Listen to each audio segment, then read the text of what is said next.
The CBS Radio Mystery Theater presents...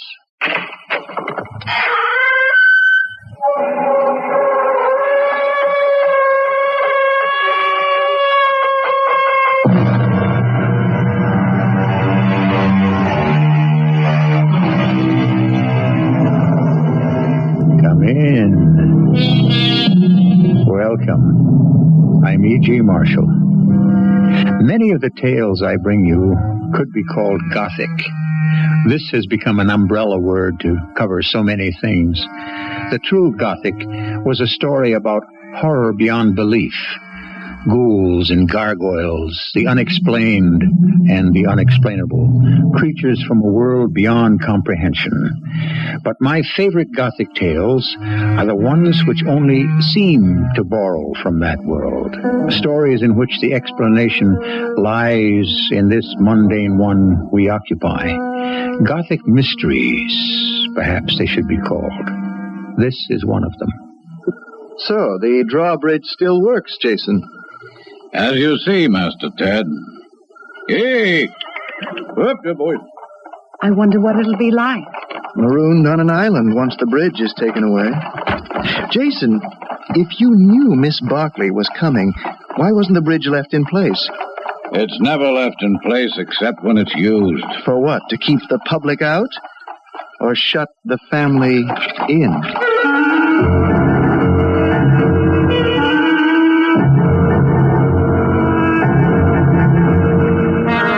Our mystery drama, The Deathly White Man, was written especially for the Mystery Theater by Ian Martin and stars Betsy Palmer. I'll be back shortly with Act One.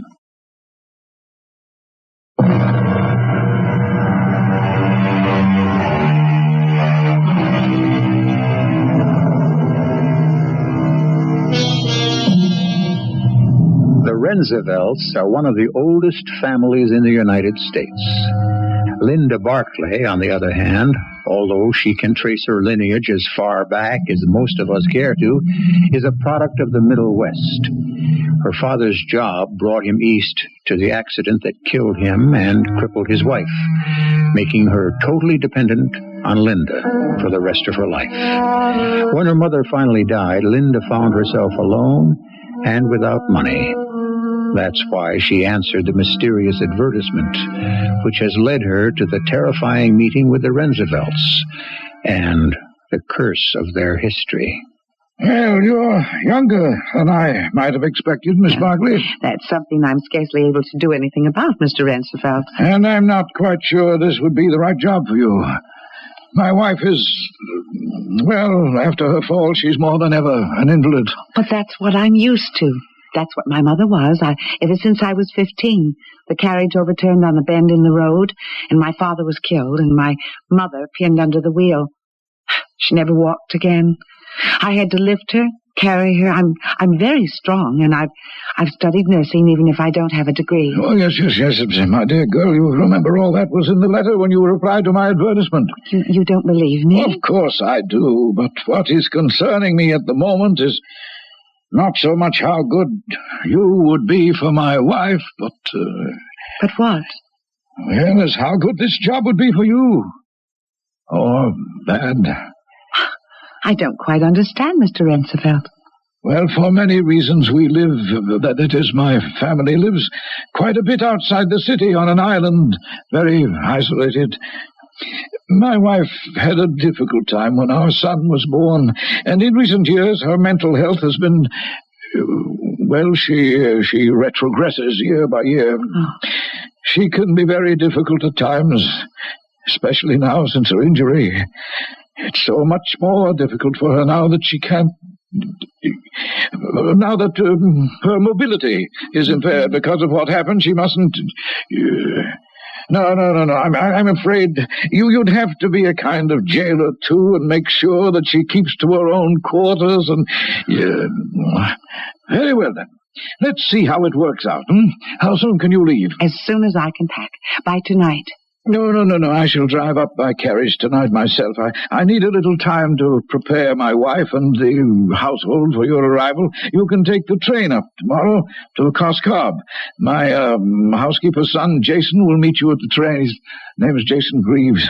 Is it a large menage? No, just Mrs. Greaves, my wife, Jason, a cleaning woman, and a maid or so, and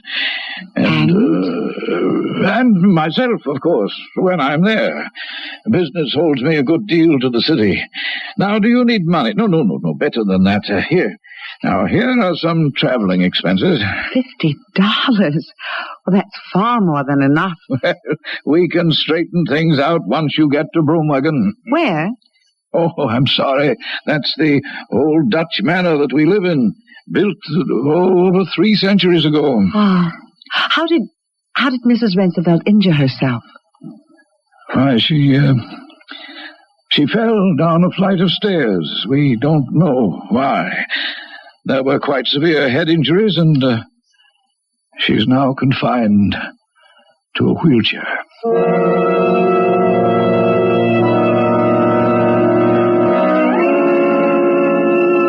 Was it the way he said it? Was it just my imagination? Or was it some extension of a secret knowledge that he didn't want to reveal to me? For just a fleeting second, I had the feeling of rat feet scampering through dark, dank cellars. And so it was, on the following day, I found myself on the wheezing, puffing, somehow very self-important New Haven train on the way to Coscob. I beg your pardon, is this seat taken? Oh, no, it isn't. But the coach isn't very crowded. You consider me a masher? Well, after all... You don't know the New Haven. How quickly the coaches fill up. In no time, we shall be at 125th, and then in quick succession, St. Mary's Park, Tremont Avenue, Bruckner Boulevard, Pelham Parkway, and 100 others I might name. And each station, pouring onto the train, the flotsam and jetsam who are fleeing the city. And your endeavor, since the car is practically empty at the moment, except for us, is to protect me from this possible flotsam and jetsam. Not at all. I just happen to think you're the most attractive woman I ever remember seeing, and I'll happily make up any excuse to sit with you. Well, I really can't think of one that's good enough. No, come on. How far are you going? Not nearly so far as you might like. Coscob. Well, now there's a coincidence. The same stop as myself. I'm on my way up to, actually, it's a highly penitential journey. I'm on the way up to see my mother. If you know Coscob, you should know or have heard of my mother. Her name is Mrs. Carter Rensenfeld. I looked at the handsome young man standing beside me, his gloves and his fedora held casually, but so stylishly.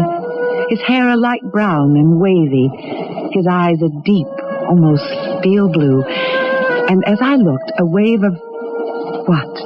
Anticipation, pleasure, excitement, or perhaps something even stronger welled up in me, constricting my throat. Did you hear me? Yes, of course. I get the impression you did recognize my mother's name. Oh, indeed I did. Then do I pass muster, and may I sit down? I'm sorry. Please do sit, Mr. Rensenfeld. At last. What a relief. I didn't mean to keep you standing so long. My dear young lady, it's no relief to be off my feet. I was swept from them the moment I saw you. The relief is that you did not deny me your company. I could scarcely do that to my employer's son. What? I've been engaged by your father to be nurse to your mother at Broomwagon. My name is Linda Barclay. Didn't your father tell you about me? My father and I, Miss Barclay, are not on speaking terms. You said nurse? Tell me, is my mother worse? What does she need a nurse for? Well, I understand she had a fall. Mother? That's strange. A fall. How? Who was with her? I really don't know the details. I believe Mrs. Greaves or her son Jason found her. Mrs. Greaves? Is she back? What happened to Bunty? Bunty? Bunty, yes, Bunty. She was our housekeeper all the years I was growing up. She was almost more of a... Mrs. Bunter, her name was. She was a darling. Did she die? I don't know. I hope not. And my mother, how badly hurt is she from the fall? I can't answer. I believe she had an injury to her head and is in a wheelchair. Oh, no. A moment or so ago, after I met you, I wanted this poky old train to take all the time in the world or even break down. Now I can't wait for it to get to Broomwagon. I have a ghastly feeling old ghosts are abroad again. If you'll excuse me, I think I shall repair to the bar car. As abruptly as he had appeared, he was gone. I remained looking after him for a long while, the passing countryside forgotten as my mind was filled with speculation. Jason Greaves was taller than my employer's son, and heavy and dark and powerful looking, but his teeth had been startlingly white against his swarthy complexion as he greeted me with a smile that faded as quickly as it had come when he saw Mr. Roosevelt Jr. Now, riding in a carriage from the station, I was painfully conscious of powerful undercurrents of feeling between these two men. It was obvious that they disliked each other, but it seemed to be more from instinct than from acquaintance. Oh, there we are. And here we are. That's Broom Wagon over there on the island, perched high on the rocks. But it's a real island. Open water all around. What happened to the bridge? Must we go by boat? Well, Jason, must we, or is it out of service again? No, Mr. Roosevelt. I keep it in service or out of service as is indicated. Excuse me a minute. Where's he gone? Oh, you'll see, to the bridge house over there. One at each end of the bridge can be operated from either side. I don't see any bridge. You see what looks like a dock? Over on the island side. Yes. Yep, now watch it. It's hinged in the middle and operated partly by hydraulics, partly by the set of the tide, and part by counterweights. See? Look at that. It opens just like a huge arm. And when it's straight, it reaches from shore to shore. Some people, like my father, who belongs back in the Middle Ages, must have their precious privacy at all costs. Look at that nonsense. It's ingenious, isn't it? It's incredible. Like the man who spawned it. And the rest of our private brood, whom you are about to meet. Unless you want to fly now while you still have the chance, Miss Barkley. I don't know what you mean. I'm not sure I do myself. It's just a feeling I have about my dear ancestral birthplace. So, the damn thing still works, Jason. As you can see, Master Ted. As long as you know how to handle it. Hey! Up there, boys. Don't look so scared, I'm Linda. not scared. Jason, why the devil, if you knew Miss Barkley was coming, even if you didn't know about me, didn't you leave the bridge in place? Mr. Roosevelt's orders. It's never left in place, except when it's to be used. By whom? By whoever is authorized. But the question really is, old Beetlebrow, what is its real purpose? To keep the public out? Or to shut the family in? I slid a sideways look at this handsome young man beside me, whose moods changed like a chameleon, and inside I felt a cold and icy shudder. I wanted to cry out, "Take me back!" But we were already over the bridge and on our way up the steep driveway that wound its way up to that great, dark house. In the gathering dark, it loomed like some huge monster, and I had a feeling of terror lurking in and around it, and unnamed things that cried out in the night.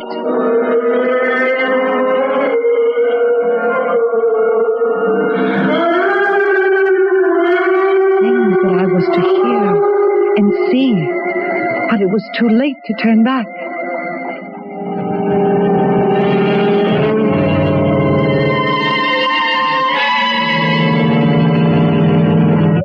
Dear me.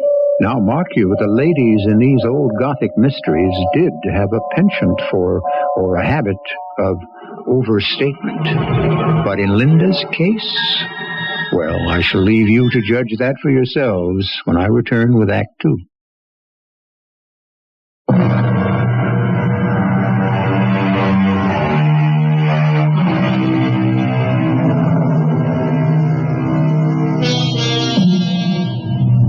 One element is never missing from all true Gothic tales: the house.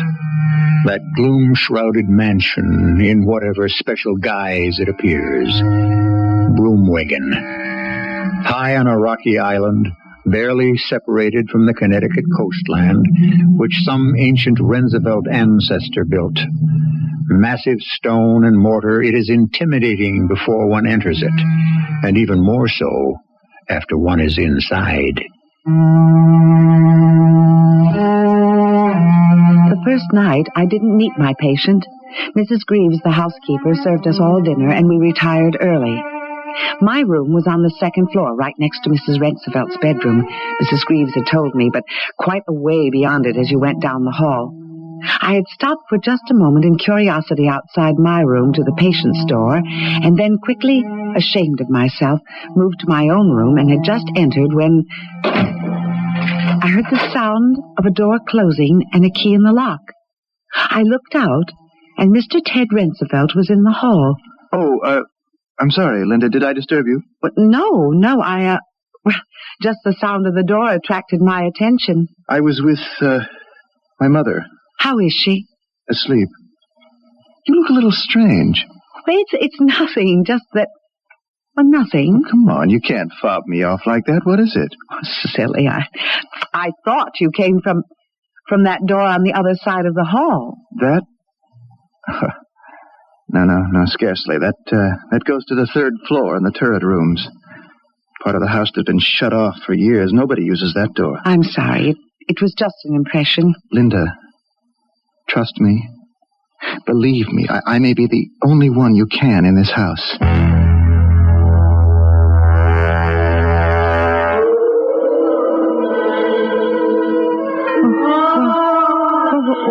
What is... Oh, it's a dream. That's all a dream. I remember waking up that first night at Broomwaken, somewhere far away as from another world, and yet I knew it was in the house. There was this terrible, agonizing animal sound. Alone in that strange dark room with the massive oak chests and the high ornate wardrobes pressing in from the walls, I could feel the panic, bitter as bile, in the back of my throat. But either it was a nightmare, or I was worn out from excitement and the long journey, for suddenly it was morning, and the sun was streaming in. Oh, mercy, child, you startled me. Oh, you're up early, surely. Well, I couldn't sleep. Why? Oh, the excitement in a new place, I suppose. You know, new surroundings. Oh, is that all? What more should it be? You didn't hear anything? What sort of thing? Oh, anything out of the ordinary. Well, I was half asleep in the middle of the night, and I heard I don't know how to describe it, even if I really did hear it. Oh, it was probably a bad dream. This musty old house produces a lot of sounds. Perhaps it was the madam. No, it sounded farther away than that. Oh, you can't rightly tell. It's echoey, like a tomb here. You never know what you're hearing or where it's coming from. Well, I have coffee on and bacon frying. Will you have eggs? Just some juice and coffee and toast is enough for me. Stomach a little queasy, huh? Yes. Well, I'm not surprised. Look, this is no place for a girl like you. Pick up your skirts and run while you have the chance. While she has the chance for what, Mrs. Graves? Oh, I didn't know you were there, Master Ted. I'm sure you didn't. Because weren't you advising Miss Barkley to get out of here before she's even found out what the job is all about? Oh, not exactly. Oh, but you've seen your mother. It's a very difficult job for a young girl, and Whatever you want, Mrs. Greaves, I want her to stay. And my father's engaged her. You and your son are the ones I'm surprised to see back here. Well, it's where I belong. I'll know better about that soon. Come on. Let's have breakfast. While you're getting it, I'll take Linda up to Mother. Shall I bring up Mrs. Rensefeldt's tray? No, Linda can come and get it when she feels like eating. If, you wouldn't mind, Linda. Oh, of course not. It's why I'm here, to serve her. The only good reason I can think of why you should be. Come on. Let's go meet the lady.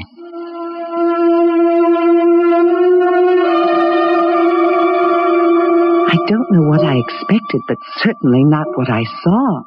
A bright, pert little woman with eyes as bright and darting and alive as a bird, who may have been in a wheelchair but didn't look confined to it at all. At least, that was my first impression, but it didn't take long to change it. It was all a mask. This was a woman broken by life, terrified of something total and nameless, locked in a silent cage where no birds could sing, not even herself. Mother, it's Ted again. She's trying to say something, Ted. What? I don't know. I wish to God I did. Mother, I want you to meet Miss Linda Barclay. Yes, she's come to take care of you. How do you do, Mrs. Rensenfeld? I hope I can be of help. Is there anything I can get you? That's right. Yes, to help you. That's as far as our conversation went. Just that one possible word, and it terrified me because I wasn't sure of its meaning. Did she mean just that she was glad to have someone give her physical aid, or was it a cry of despair? Or was it my imagination being too lively? At any rate, Ted didn't seem to share my apprehensions as he walked me downstairs so that I could fetch the tray for Mrs. Rensenfeld's breakfast. This damn flagstone staircase, dangerous as hell. I don't know why my father would never let these steps be carpeted. Is this where your mother fell? I don't know. It's all a bit vague. A lot of things vague around here. Your mother, did you get the impression that she's scared of something? Well, wouldn't you be in her condition? Just take care of her. Stay with her at all times, and I'll take care of you. Are you going to be staying? At least until my esteemed male parent gets back here where he belongs. Excuse me? Oh, is the madam ready for breakfast? Linda can get it for her and her own and take them up. I want to talk to you for a moment. I'll prepare the breakfast. Mrs. Greaves, what happened to Bunty? Why, she was a very old woman after all, Master Rensenfeld. She just died. How? In her sleep. We found her dead in her bed. We? Who is we? Well, actually, it was Jason. Jason? How could he find her? What was Jason doing here? Well, your father had been nice enough to hire my son for general work, you see, and he was living in. Well, one morning, Bunty wasn't up bright and spry as usual, so he went up to her room, as I know the story, for of course I wasn't here, and there she was, laid out, sweet and restful, but quite dead. I wish I'd known. It was quite a shock to me to learn it this late. Oh, but I thought you did. Jason said you were up here the very night she died in Cascab. Oh, I was, but the damn bridge was sewed up tight. I couldn't seem to attract anyone's attention, so I had to go back to New York. Oh, well, didn't your father tell you? My father and I haven't talked since... Yeah, perhaps you're right. I suppose family skeletons are best left in the closet. Except... Except what? They ought to be kept in the family and not involve any more people than already have to live with them. I couldn't help overhearing most of the conversation, and especially that last.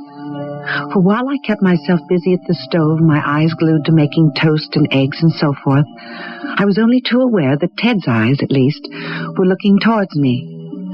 What is it they're all afraid of, I kept thinking to myself. Not only then, but through the rest of the day and the days that followed. Until a special night. Not so much later when I woke up in my own bed hearing...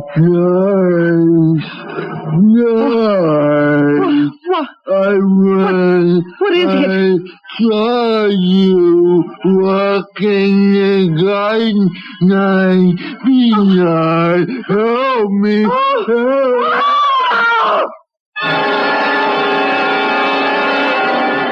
I was ashamed of myself, but it was a primitive reaction. Above me, in a dream or in waking, had loomed a face from the churchyard or the grave. parchment white, drained of blood. Was it vision or reality? You all right? Yes, I'm sorry. What happened? I don't know how to say it. There was someone or something here, pale white as a ghost and not quite human. And a bad dream. What else? I'm sorry. You must be right. It's just... where's Ted? I mean Mr. Roosevelt. Ted? I don't know. Right at this moment, I guess it's something we'd all like to know.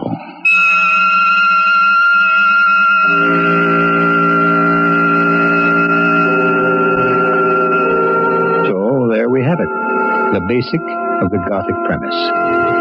What has this sweet, innocent young girl got herself entangled in? What web of mystery and death? And how can she handle it? Or at least extricate herself before it's too late? I shall return shortly with Act 3.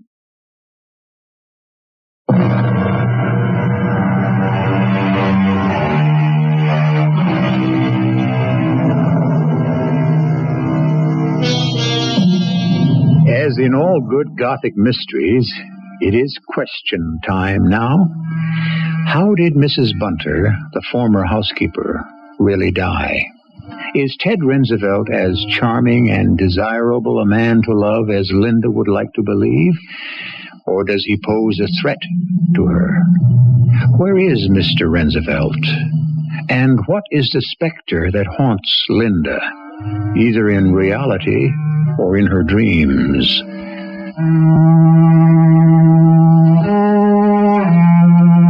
The following days were the strangest of my life. There seemed to be a conspiracy of silence about Broomwagon.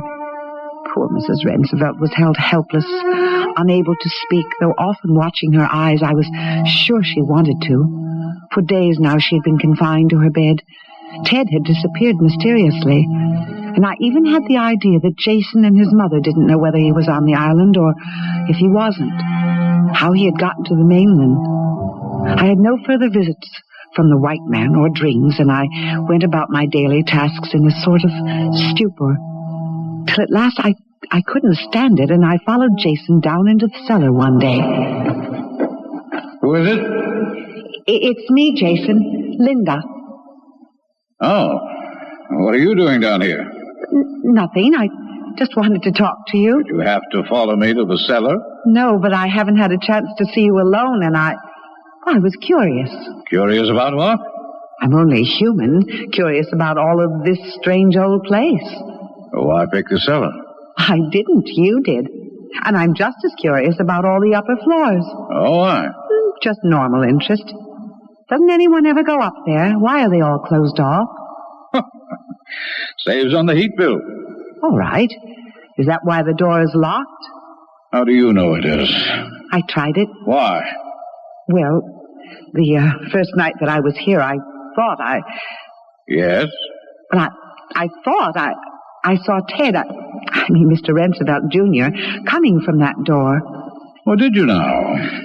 And why would he be going up there? Well, maybe to visit someone? Jason, is there someone else up there or living in the house, someone that I haven't met? I don't know what you mean. I don't understand. I'm really quite level-headed normally, but this man, the man with the parchment face and the snow-white hair, the one who sometimes wanders at night. You're not sounding very level-headed now. Oh, I guess not. Oh, I am sort of scared. Well, then, Linda, want to take my advice? Get out. Get out while the getting's good. Yes, that's what your mother said. My mother isn't always so smart, but if she warned you off, then she was. But what do I have to be afraid of? I'll let you answer that question for yourself, since you were the one who brought it up. Oh, I just can't walk out without seeing them. Where is Mr. Roosevelt Sr.? Doesn't he ever come here? He'll be here at the end of the week, but if I were you, I wouldn't wait for him. Why not? I have to be paid. Jason, is Miss Barkley down there with you? Yes, Mom, what is it? It's Mrs. Roosevelt. She's having some kind of a fit or something. I think she needs her nurse. As I hurried up the stairs with Mrs. Greaves, I sensed that her summons was not as urgent as it seemed to be. So I took the opportunity to ask a few questions I hadn't had a chance to. It's just that I'm so worried about the poor little thing. Mrs. Greaves, Ted, Master Roosevelt, when I first met him, said that he was surprised that you were back. You worked here before? Oh, dear me, yes. I started out as the upstairs maid when we had a whole proper staff here with a butler. But you left. Well, I had my first, Jason to bring up, and when his father left us, I had to be home with him. You started to say your first. Do you have another child? Oh, no, I had one born who was dead to me. Oh, but here we are. You'd better have a look at the madam. I went into Mrs. Roosevelt with so many questions I would have liked to have asked unanswered. I found her in physically acceptable shape, but nervous, and she seemed to want to be alone with me. Everything under control, Mrs. Greaves. I'll stay with her now. She is a bit much for a little slip of a girl like you. I can handle her if you want to go. Everyone seems in such a hurry to get rid of me. Oh, I didn't say so. You intimated it, and both Jason and Ted have said so flatly. Why am I not wanted? Well, maybe they were thinking of you and your well-being. Am I in some danger? You don't answer. Is it the ghost, or whoever he is, the one that lives upstairs? What do you know about upstairs? Nothing yet. Well, then leave it. Forget it. And if you won't go, then mind your own business. I feel like Alice in Wonderland, curiouser and curiouser. Oh, Miss Rensterfeld, did you want something? Where? My son? Oh, I don't know where he is. I'm sorry. No, not after what, dear? I'm sorry, I don't understand. Oh, you don't know my son. Oh. With a sigh, she sank back on the bed. I took her pulse, checked her blood pressure, her heart. All normal. She was just quietly and simply asleep. But in checking her pulse, a large old-fashioned key fell from her hand. I waited till that night to use it where I suspected it would fit. Just as I thought. It opened that mysterious door that led to the upper floors. I searched through the cobweb-strewn rooms, and at length up one last small flight of stairs to the turret room. The door was open. The room was empty, but the signs that someone had lived there for a long, long time were everywhere. I suddenly had a searing vision of that poor white thing that had come to me in the night. Looking for someone, Linda? Oh, Jason, what are you doing here? Now, that's really my question, isn't it? But you don't have to answer, I will. Looking for Ted Roosevelt, weren't you? Ted? No. Why? Is he back? Oh, he never went away. I don't understand. You weren't supposed to. But you had to keep sticking your nose into everything, didn't you? I knew it wasn't a dream. There was a man, that strange, deathly white man, wasn't there? That's right. The real Ted Roosevelt. Last of the Roosevelt line. What about the Ted Roosevelt that I met on the train? Oh, you mean my half-brother? I don't know what I mean. I'm so confused. All right, then, Linda, let me put you straight. 27 years ago, my mother was a maid in this house. I was only a few years old and boarded out. My mother couldn't take care of me herself. She had to work to support me because my father had died. Mrs. Roosevelt was carrying her first child, and my mother was carrying a child at the same time. It's the mad fancy of some random god that Mrs. Roosevelt went full term to bear a monster. While my mother had her child early, and he was perfectly healthy. You mean that strange white man is actually the real Ted Roosevelt? That's right. and the child my mother bore became the Ted Roosevelt you find so irresistible. But how? Oh, my dear, given most of the money in the world and proper isolation, anything can be accomplished. My half-brother simply replaced the idiot, for a price, of course. And the other child? Should have been strangled at birth. But Mrs. Roosevelt wouldn't hear of it, so he was hidden away. Hidden away? To molder into dust in this prison here? Oh, the poor man. No wonder he's as pale as a ghost. But what's happened to him? What have you done with him? Just moved him to the cellar, nearer the scene of action. And besides, he'd grown much too crafty about escaping from upstairs. Well, now, what do you mean, the scene of action? It's all coming to a head, my dear. It's too bad you had to get involved. I told you to get out. However, it doesn't matter now. It'll all be over by tomorrow night. What will all be over? Come along with me. I'm taking you to the cellar to join some friends. No, I don't want to go to the cellar. I could lug you there bodily, but why make the effort? Alive, I'd have to fight you, and dead, you're only weight. Oh, yes, Linda. There is a Santa Claus who brought me this for Christmas. It's a gun. Oh, now, don't make me use it, please. Obediently, I descended all the stairs from the turret room to the cellar, and then deeper to the sub-cellar. There was a big cave there with a harbor that looked out to the sea, and a large motor cruiser was moored at a deep-water dock deep in the cave, almost directly under the house. There were some men in the cockpit, and one heavily bearded one who slung himself ashore with an easy cat movement and came to us. We've got too much writing on this to take any chances. Take the girl and put her with the others. The man with the beard took me to a door, opened the bar, and shoved me in. It was sort of a marine storage room, windowless with no way out except the door, and I was not alone. With me was that deathly white man and Ted, the man I knew as Ted Roosevelt. Good Lord, Linda, they've got you too. Why? Why you? And yes, poor gentle thing. He doesn't understand what's happening. But what is happening, Ted? Oh, I don't know where to begin. Jason's been blackmailing my father. Well, the man I always thought was my father till I uncovered the family secret. And when you found it out, he made you a prisoner? The world's prize sucker. I came home to verify some suspicions I've had for years and was careless enough to let my mother, my real mother, Mrs. Greaves, put some knockout drops in something I drank before I went to bed. I woke up here with my, what is he, brother in misfortune.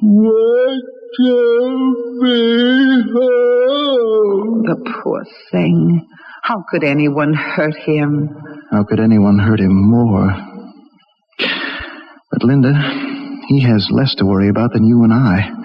We've got to get out of this. What do we have to worry about? My father. What? The man who wants to think of me as his son. Can you imagine this nonsense? This rage for immortality. This crazy passion to have the line carried on as if we were an ancient line of kings. Carter Roosevelt, above anything else, must have an heir to satisfy him. And it can't be this poor creature. No, you will. But you are his heir. How can Jason hope Don't you see it, Linda? Carter Roosevelt is a very rich man. He's on his way here with a ransom to free me as of this moment. But that doesn't work. I mean, even if he pays it, the whole idea of kidnapping, extortion, whatever you want to call it, is that the criminal has to be anonymous. Now, if everyone knows it's Jason... Then, everyone who's a witness against him, including the old man, can't be around to testify. Well, that means all of us. How? That's how I got caught and put away. You see, he has this whole place mined. He can blow Broomwagon sky high with one touch on the button, and he has his ship standing by to escape on. Well, how do we stop him? I'm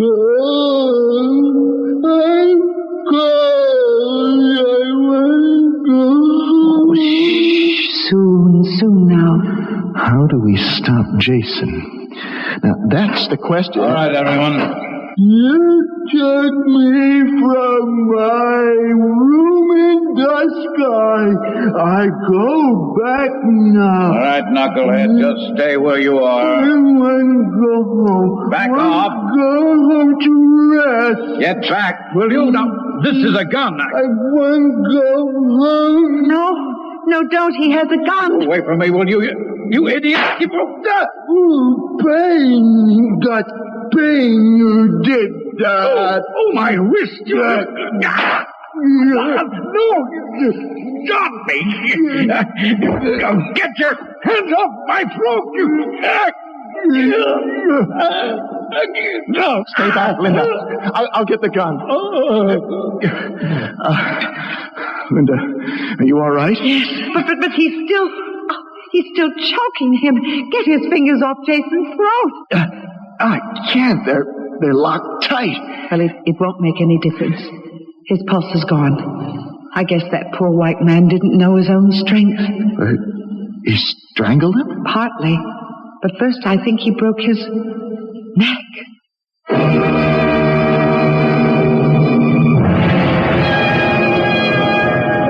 Well, I can't tell you how sorry I am to have exposed you to all this, Miss Barkley.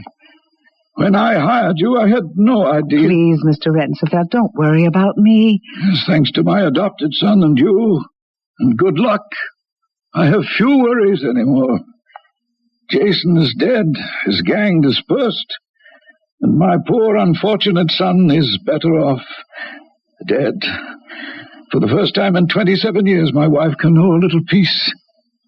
And now, my dear, what can I do for you who seems to have been a lucky charm in return?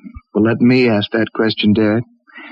Linda, I wanted to ask it the first day on the train. Will you marry me?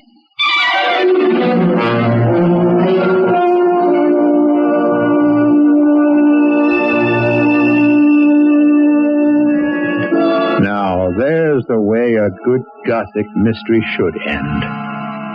The right people are alive, the ghosts laid to rest, and the heroine ends up by marrying the hero. Old-fashioned?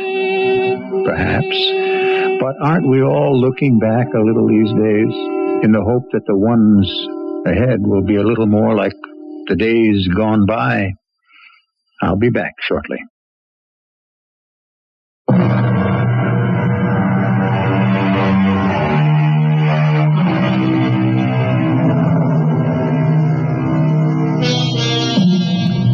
Perhaps the guilt and the long agony of knowing she had concealed her real son brought freedom to Mrs. Rensenfeld. The mental anguish relieved, more and more she found that she could walk and move. She and Mr. Rensenfeld Sr. travel a good deal now. The younger Rensenfelds have returned to New York and live as happy cliff dwellers. For them, a house is definitely not a home. Our cast included Betsy Palmer, Russell Horton, Bryna Raeburn, and Ian Martin. The entire production was under the direction of Himan Brown.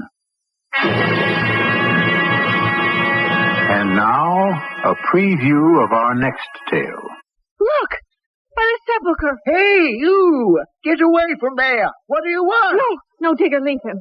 He's running away. Oh, but Miss Linda, he was trying to break in. I can't believe it. Why would anyone want to break into my mother's tomb? Well, I don't know. I don't guess now that he's gone, we are going to find out. I had a notion you might have recognized him. Why would I recognize a complete stranger?